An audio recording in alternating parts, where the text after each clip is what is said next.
Hello, my name is Salian Ohene.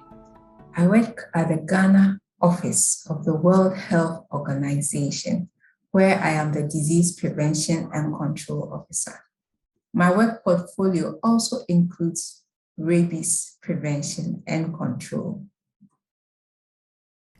In the previous model, you learned about the 0 by 30 rabies elimination strategy.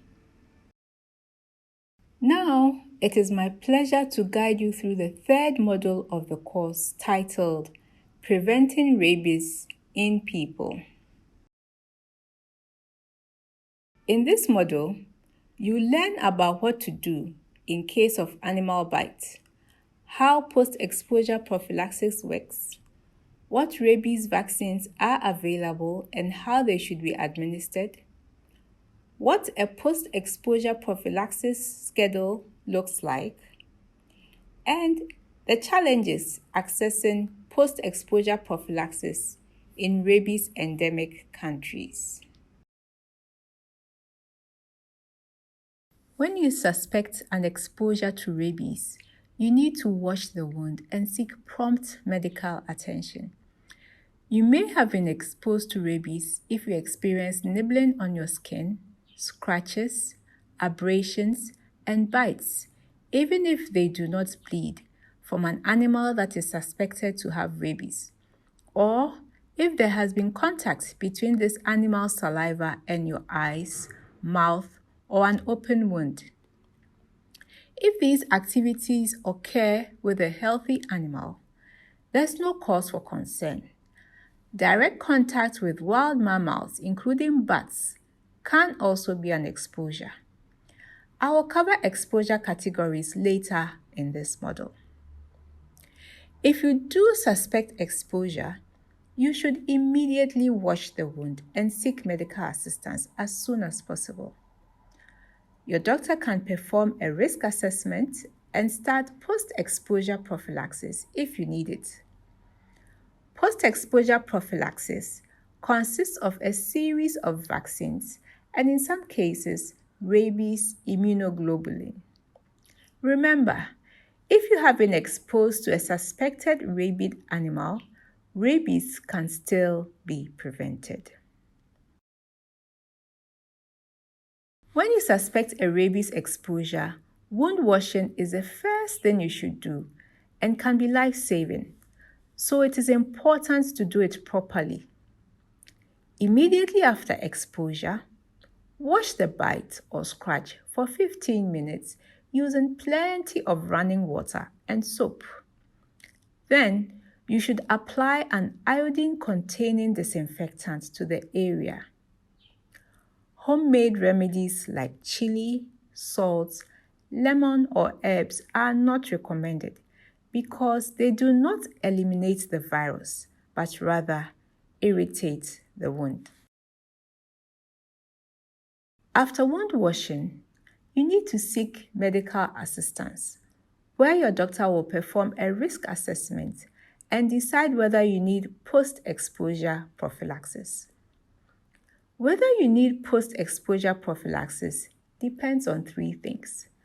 Firstly, the health status of the animal.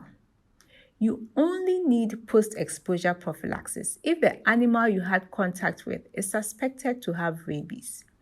To determine whether an animal is healthy or suspected to have rabies, it should be assessed by a trained veterinary professional. If it is not possible to assess the animal, you may still need post-exposure prophylaxis. Secondly, how bad your wound is. Not all contacts with an animal, rabid or not, require post-exposure prophylaxis. WHO wound categories can help to determine whether you need further care. And third, whether you have received rabies vaccine in the past. This could be in the form of pre-exposure prophylaxis, which is available and recommended to people at high risk of exposure, like veterinarians, or a previous series of post-exposure prophylaxis. Even if you previously received rabies vaccines, you may still need post-exposure prophylaxis and should still seek medical advice if you suspect exposure. I will cover each of these steps in more detail next. The first step is to evaluate the health status of the animal you have been exposed to. Only a trained veterinary professional can perform this assessment. They will look for clinical signs of rabies in the animal, such as hypersalivation, paralysis, lethargy, unprovoked abnormal aggression, meaning biting two or more people or animals and/or inanimate objects, strange vocalization, and activity during the day in nocturnal animals. Rabies should be suspected if any of these signs are present. The second step is to evaluate your wound, which should be performed by a doctor. WHO has identified 3 categories based on the likelihood of exposure to rabies. Category 1 means no exposure is likely and includes animal licks on intact skin and touching and feeding animals. Category 2 means exposure is likely and includes minor scratches or abrasions without bleeding and nibbling of uncovered skin. Minor scratches should never be ignored if the animal is suspected to have rabies. Category 3 means severe exposure is likely and includes single or multiple bites or scratches that includes bleeding. Contact between animal saliva and eyes, mouth, or an open wound, and direct contact with wild mammals, including bats. For Category 2 and 3 exposures, the closer to the brain the wound is, the faster the virus will travel to the brain. In this situation, prompt medical care is even more critical to prevent rabies. The third step is to consider whether you have already received rabies vaccine or pre-exposure prophylaxis. Pre-exposure prophylaxis is recommended for people at high risk of rabies exposures, such as people who live in remote, highly endemic areas with limited access to timely and adequate post-exposure prophylaxis. Travelers to such areas, and individuals who are exposed to rabies because of their job, such as veterinarians. Pre-exposure prophylaxis consists of 2 doses of vaccine taken 1 week apart. You are also considered to be pre-exposure vaccinated if in your life you have already received 2 or more doses of rabies vaccine. For example, if you were previously bitten by a suspected rabid animal and you have received at least 2 doses of post-exposure prophylaxis, this counts as pre-exposure prophylaxis. In any case, being previously vaccinated does not replace the need for post-exposure prophylaxis, although it does shorten it. So, you should still seek medical attention if you suspect exposure. Based on these 3 factors, the doctor will decide whether you need post-exposure prophylaxis. For people with a Category 1 exposure, wound washing is enough. For people with a Category 2 exposure or people who have been previously vaccinated for rabies, wound washing and a series of rabies vaccines are indicated. People with a Category 3 exposure require wound washing, a series of rabies vaccines, and also rabies immunoglobulin. There are many rabies vaccines out there, and 4 of them, Vaxirab-N, Verorab, Rabivax-S, and Rabipur, are recommended by WHO because they are safe, effective, and very well tolerated. Some countries may use other vaccines that may still comply with WHO standards. The most important thing is to rely only on vaccines from a trusted healthcare provider or pharmacist. Nerve tissue vaccines, which are the old generation of rabies vaccines that were administered via injections into the stomach, are not recommended anymore. Modern vaccines are not injected into the stomach and are very well tolerated by patients. Modern vaccines can be administered both intradermally, meaning under the skin, and intramuscularly, meaning into the muscle. All WHO recommended vaccines can be administered by either route and use the same injection sites. In adults, the injection must be given in the arm. In children, the injection can be given in the arm or the thigh. Vaccinations must never be given in the gluteal region, where it may be difficult to reach the muscle. Where possible, WHO recommends intradermal vaccination because it saves doses, costs, and requires fewer visits to the doctor.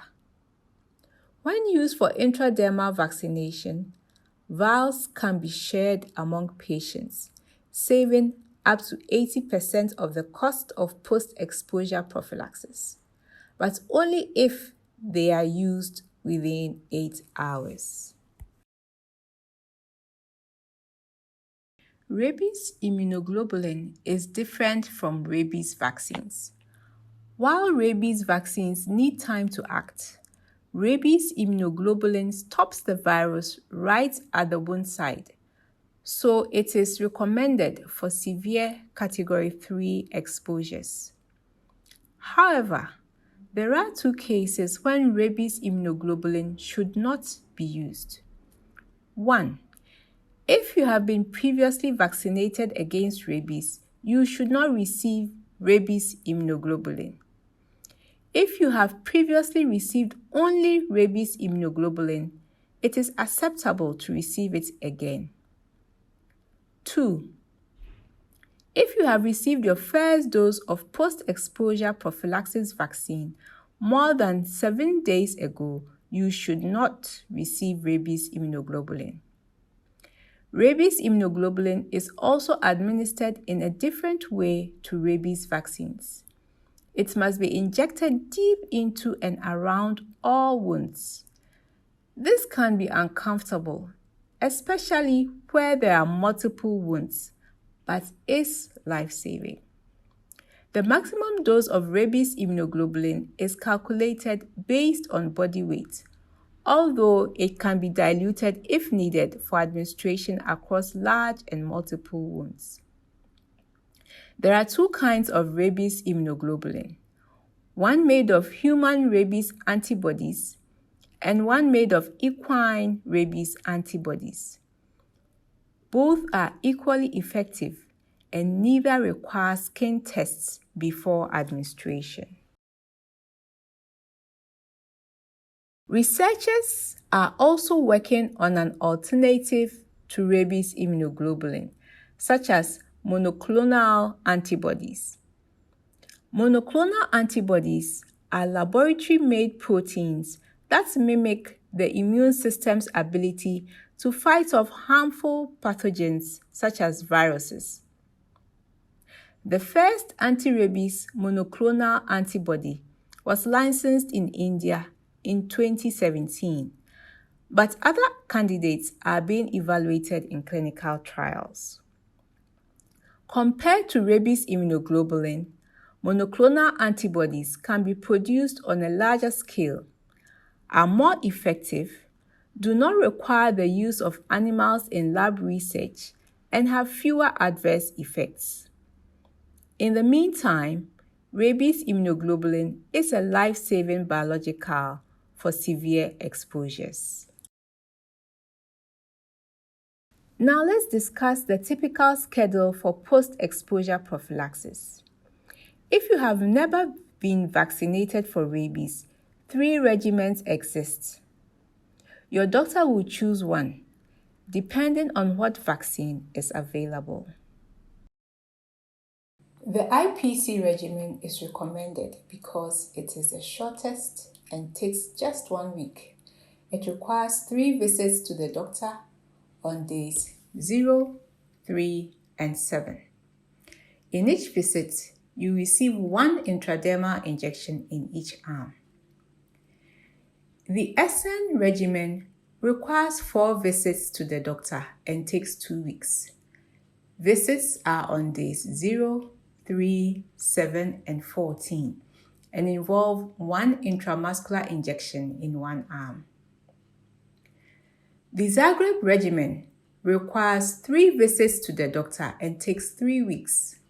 Visits are on days 0, 7, and 21. In the first visit, you receive 1 intramuscular injection in each arm. In the second and third visits, you receive 1 intramuscular injection in 1 arm. If you need rabies immunoglobulin, you'll be given it on day 0, or if not available, within 7 days of receiving your first rabies vaccine, but never later. If you have been previously vaccinated against rabies, you do not need rabies immunoglobulin, and post-exposure prophylaxis is shorter. There are 3 regimens available for previously vaccinated people.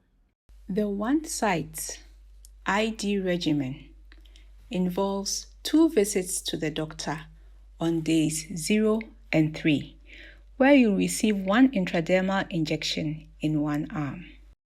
The 4-site ID regimen involves a single visit to the doctor, where you receive 4 intradermal injections.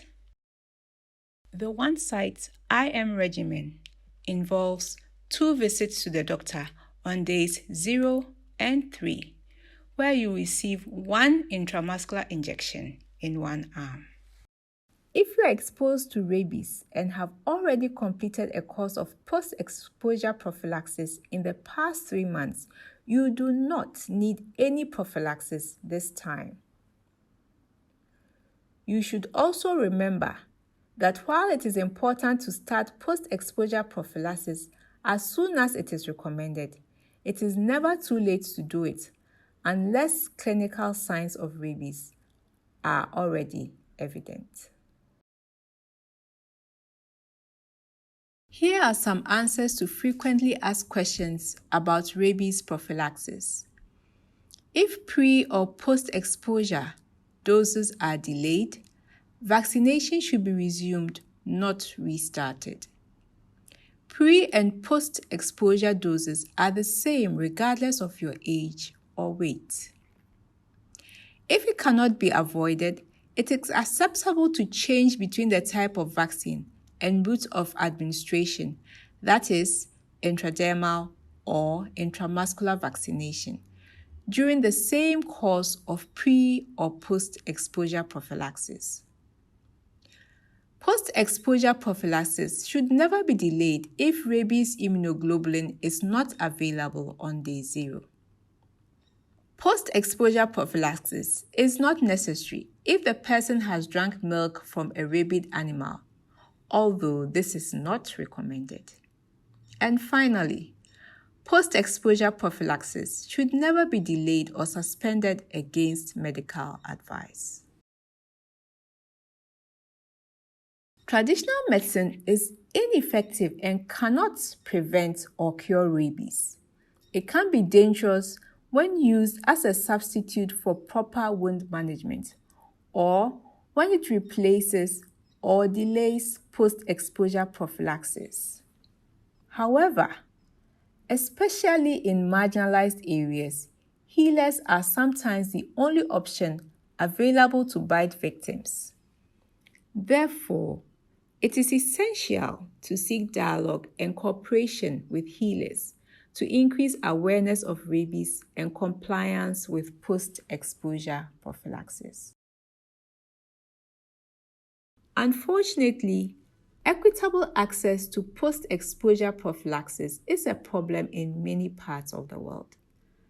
Vaccines, and especially rabies immunoglobulin, can be expensive and may be in short supply or simply unavailable in many countries. Additionally, people may not seek medical care because they fear outdated nerve tissue vaccines or because they rely on traditional medicine, which has no power against rabies. And sometimes, post-exposure prophylaxis does not work as well as it could because it is not administered appropriately, because doses are delayed or interrupted, and where poor quality vaccines are used. In this model, you learned that rabies is preventable through wound washing and post-exposure prophylaxis for suspected exposures. Washing the wound with water and soap for 15 minutes is a first life-saving measure to prevent rabies. Whether you need post-exposure prophylaxis depends on the health status of the animal, the severity of the wound, and whether you have already received a rabies vaccine. Only exposure from a suspect rabid animal requires post-exposure prophylaxis. When exposure is suspected, medical care must be sought not only for major or multiple wounds, but also for scratches and abrasions without bleeding. Previously vaccinated people require a shorter course of post-exposure prophylaxis, but should still seek medical advice if they are exposed. Once recommended, vaccination should start immediately, but it is never too late to do it before the onset of symptoms. Rabies vaccines can be administered intradermally, recommended, or intramuscularly, and the shortest course involves 3 visits to the doctor over the course of 1 week. Severe exposures may also require rabies immunoglobulin, which must be administered in all wounds. Although vaccination should not be delayed if rabies immunoglobulin is not available. And traditional medicine is ineffective and will not prevent rabies.